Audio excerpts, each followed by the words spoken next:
चलिए आज मेरे साथ घूमिए ताज नगरी आगरा में। दोस्तों पूरे साल देश ही नहीं विदेशों से भी लाखों टूरिस्ट आगरा घूमने आते हैं।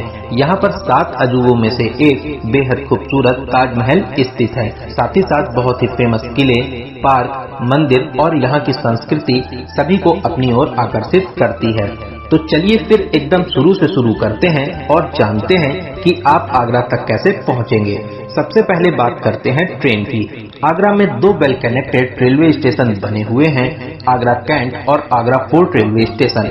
यहाँ तक हर एक छोटे बड़े स्टेशन से आपको डायरेक्ट ट्रेन मिल जाएगी। आगरा कैंट से ताजमहल की दूरी 6 किलोमीटर की रहती है। वहीं आगरा फोर्ट रेलवे स्टेशन की बात करें, ये रेलवे स्टेशन लाल किले के एकदम सामने बना हुआ है और यहाँ से ताजमहल की दूरी मात्र 3 किलोमीटर रह जाती है। दोनों ही रेलवे स्टेशनों से मात्र 20 से 30 रुपए का किराया देकर आप ताजमहल के पास तक पहुँच जाएंगे। वहीं अगर आप फ्लाइट से आना चाहते हैं तो आगरा में ही एयरपोर्ट बना हुआ है जो ताजमहल से मात्र 8 किलोमीटर की दूरी पर स्थित है। तो आप आराम से बाय फ्लाइट भी यहां तक आ सकते हैं। और अगर आप अपनी इस यात्रा को बाय बस पूरा करना चाहते हैं तो आगरा में 3 से 4 बस स्टैंड बने हुए हैं।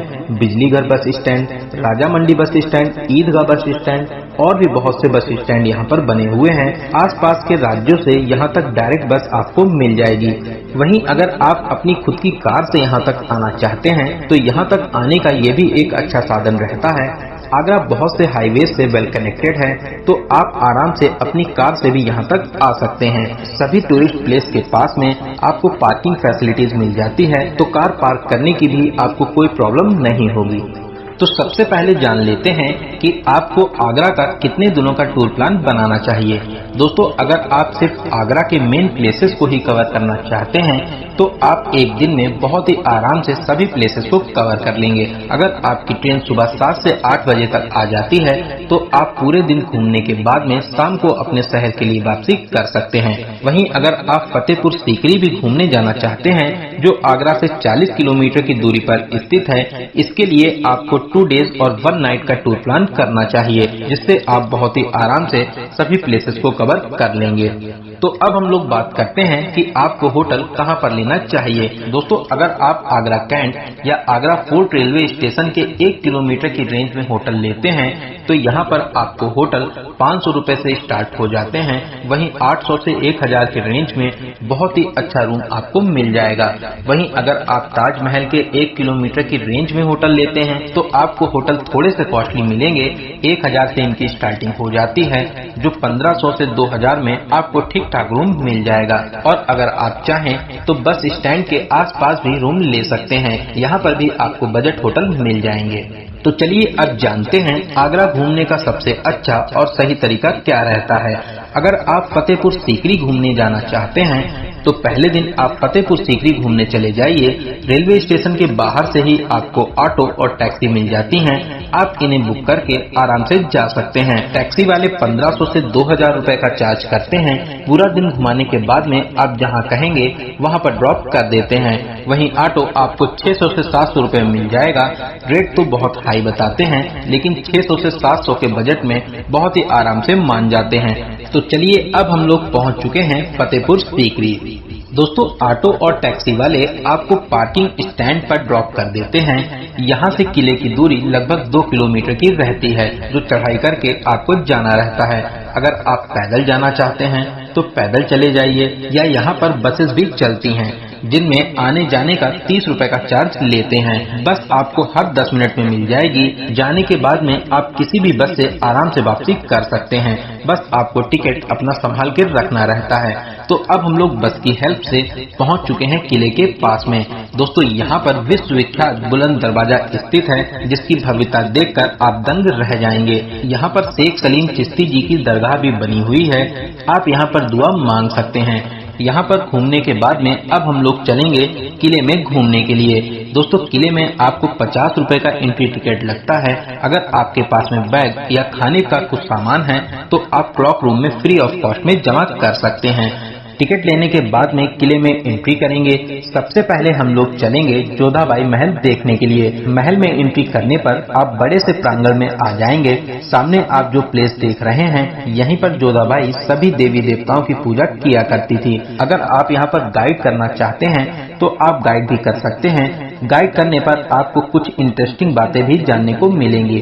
अदरवाइज आप सिर्फ यहाँ पर घूमने के लिए ही आए हैं तो आप खुद से भी घूम सकते हैं। यहाँ पर कुछ टाइम बिताने के बाद में अब हम लोग आगे बढ़ेंगे और एक दूसरे प्रांगण में आ जाएंगे जहाँ पर दीवाने खास स्थित है। इसके अंदर आप न्याय का स्तंभ भी देख सकते हैं। ये किला बहुत ही खूबसूरत और विशाल बना हुआ है। सामने जो आप प्लेस देख रहे हैं, यह है दीवाने खान ए आम, जहाँ पर बादशाह अकबर बैठकर सभी फरियादियों की फरियाद सुनते थे, जो अब बहुत ही खूबसूरत बन चुका है। इसके अलावा आप यहाँ पर अनूप तालाब, पंचमहल और भी बहुत सी खूबसूरत इमारतें हैं जहाँ पर आप घूम सकते हैं। यहाँ पर घूमने में आपको 3 से 4 घंटे का समय लग जाता है। 3 से 4 घंटे में बहुत ही आराम से इस विशाल महल को आप घूम सकते हैं। तो चलिए दोस्तों, यहाँ पर घूमने के बाद में अब हम लोग फिर से बस के माध्यम से अपने पार्किंग स्टैंड में आ जाएंगे। फिर ऑटो या टैक्सी से अब हम लोग आगरा की तरफ वापसी कर लेंगे। दोस्तों, अगर आप रास्ते में कुछ खाना पीना भी चाहते हैं तो रास्ते में बहुत से ढाबे और रिजॉर्ट बने हुए हैं जहाँ पर आप आराम से अपने हिसाब से खाना पीना कर सकते हैं। शाम को आप आगरा के बहुत ही फेमस तिरुपति बालाजी मंदिर में दर्शन करने जा सकते हैं। मैक्सिमम टूरिस्ट यहाँ पर जरूर आते हैं। यहाँ पर आपको बहुत ही ज्यादा अच्छा लगेगा। तो शाम को आप यहाँ पर जरूर आइए, यहाँ पर भगवान जी के दर्शन करिए। फिर उसके बाद में आप अपने होटल में जाकर आराम कर सकते हैं। अगले दिन हम लोग चलेंगे, जिसके लिए हम लोग आगरा आए हैं 7 अजूबों में से एक ताजमहल का दीदार करने के लिए। दोस्तों, ताजमहल में एंट्री करने के 2 प्रमुख गेट हैं, वेस्ट गेट और ईस्ट गेट। यहाँ पर टिकट काउंटर बना हुआ है। भारतीय लोगों के लिए यहाँ पर 50 रुपए का टिकट है और वही विदेशी यात्रियों के लिए यहाँ पर 1000 का टिकट लगता है। वहीं अगर आप ताजमहल के अंदर मकबरे में भी जाना चाहते हैं तो इसके लिए आपको 250 रुपए वाला टिकट लेना होता है। यहाँ पर आपको फ्री ऑफ कॉस्ट में क्लॉक रूम की फैसिलिटी मिल जाती है। अगर आपके पास में बैग और खाने की कोई भी चीज है तो आप यहाँ पर जमा कर सकते हैं। फिर आप मेन गेट से एंट्री कर अंदर आ जाएंगे।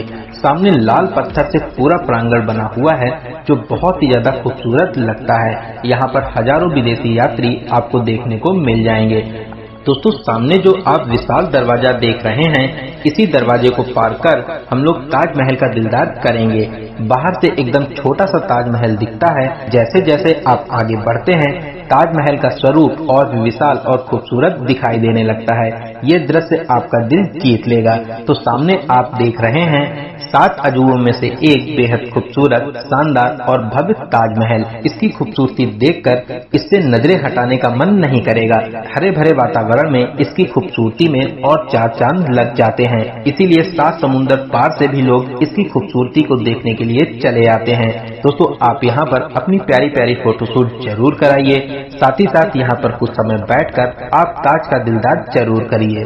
दोस्तों, मुगल शासक शाहजहां ने अपनी पत्नी मुमताज महल की याद में सफेद संगमरमर से इस शानदार ताजमहल को बनवाया था, जिसकी शुरुआत 1632 ईस्वी में हुई थी और 20 वर्षों से ज्यादा समय के बाद में 1653 में पूरा ताजमहल कॉम्प्लेक्स बन पाया था, जो 42 एकड़ में फैला हुआ है। इसे लगभग 20,000 से ज्यादा कारीगरों ने बनाया था और इसे बनाने में लगभग 32 मिलियन रुपए का खर्च आया था।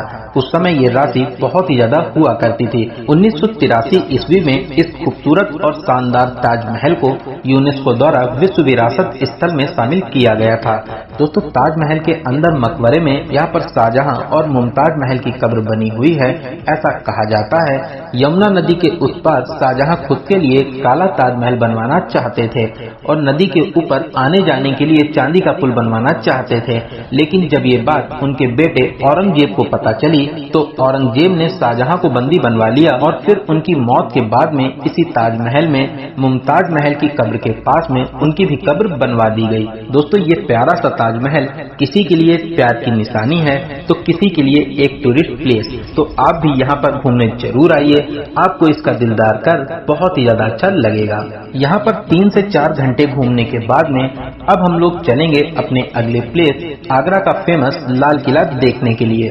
ताजमहल से लाल किले की दूरी लगभग 2.5 किलोमीटर की रहती है। दोस्तों इन सभी प्लेसेस को कवर करने के लिए आप एक ऑटो बुक कर लीजिए। ऑटो वाले आपसे 400 से 500 रुपए का चार्ज करते हैं। सभी प्रमुख प्लेसेस पे घुमाने के बाद में आप जहां पर कहेंगे वहां पर आपको ड्रॉप कर देते हैं। अगर आप 3 से 4 लोग हैं तो आपके लिए ऑटो सबसे अच्छा ऑप्शन रहता है। दोस्तों जैसा इसका नाम है वैसा ही ये पूरा महल लाल पत्थर से बना हुआ है। ये किला भी यूनेस्को द्वारा विश्व धरोहर स्थल में शामिल है।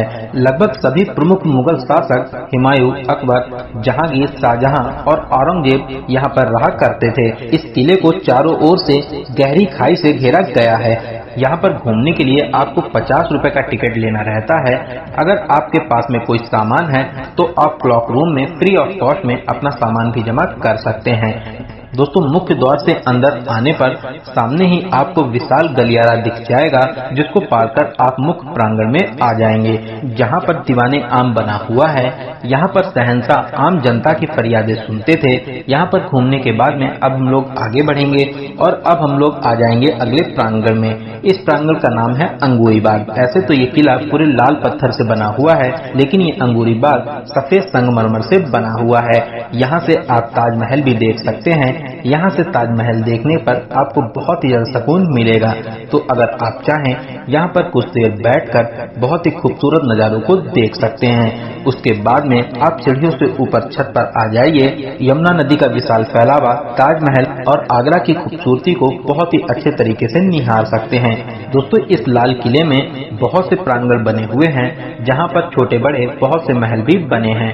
लगभग यहाँ पर 3 से 4 घंटा घूमने के बाद में अब हम लोग लाल किले से बाहर आ जाएंगे। इसके अलावा अगर आप चाहें तो आगरा में इत्माद-उद-दौला, मेहताब बाग, खास महल, अकबर टॉम, मरियम टॉम, राम बाग और भी बहुत से फेमस प्लेस हैं, जहां पर आप घूमने जा सकते हैं। दोस्तों आगरा अपने पेठे के लिए बहुत ही ज्यादा फेमस है, तो आप अपने प्रियजनों के लिए यहाँ से पेठा जरूर ले जाएं। साथ ही साथ अगर आप कुछ लेदर का सामान भी खरीदना चाहते हैं तो आगरा अपने लेदर के लिए भी देश और विदेश में बहुत ही ज्यादा फेमस है। तो चलिए अब हम लोग बात करते हैं आगरा घूमने का सबसे अच्छा समय कौन सा रहता है। दोस्तों ऐसे तो आप पूरे साल कभी भी यहाँ पर घूमने आ सकते हैं, लेकिन अक्टूबर से लेकर जून तक यहाँ का पीक टाइम रहता है। इस टाइम पर यहाँ पर हजारों विदेशी टूरिस्ट भी घूमने के लिए आते हैं। तो ये टाइम यहाँ का पीक सीजन रहता है, या आपके पास में जब भी टाइम हो आगरा घूमने आ सकते हैं। तो चलिए अब हम लोग बात करते हैं सबसे जरूरी क्वेश्चन बजट की। कितने बजट में आप इस प्यारे से टूर को पूरा कर लेंगे। दोस्तों अगर आप सुबह आकर पूरे दिन घूमने के बाद में शाम को अपने घर के लिए वापसी कर लेते हैं तो आप मान के चलिए कि 2000 से 2500 के बजट में बहुत ही अच्छे तरीके से इस प्यारे से टूर को पूरा कर लेंगे। इस बजट में आपका ट्रेन का स्लीपर क्लास का किराया, यहाँ पर लगने वाले ऑटो और टिकट इंक्लूड हैं। वहीं दोस्तों अगर आप 2 डेज और 1 नाइट का प्लान करते हैं तो आप मान के चलिए कि 2500 से 3000 के बजट में बहुत ही आराम से इस प्यारे से टूर को पूरा कर लेंगे। वहीं अगर आप यहाँ पर VIP होटल लेते हैं, टैक्सी से सभी प्लेसेस को कवर करते हैं, फिर जैसा आपका बजट हो आराम से अपने बजट के हिसाब से इस प्यारे से टूर को पूरा कर लीजिए। तो दोस्तों यहाँ पर मैंने आपको आगरा टूर से रिलेटेड हर एक छोटी बड़ी जानकारी को बहुत ही अच्छे और सही तरीके से देने की पूरी कोशिश की है। मैंने हर एक क्वेश्चन को कवर करने की पूरी कोशिश की है। अगर फिर भी आपके कोई क्वेश्चन रह जाते हैं तो आप हमें कमेंट के माध्यम से पूछ सकते हैं। बहुत ही जल्दी आपके कमेंट का रिप्लाई दिया जाएगा।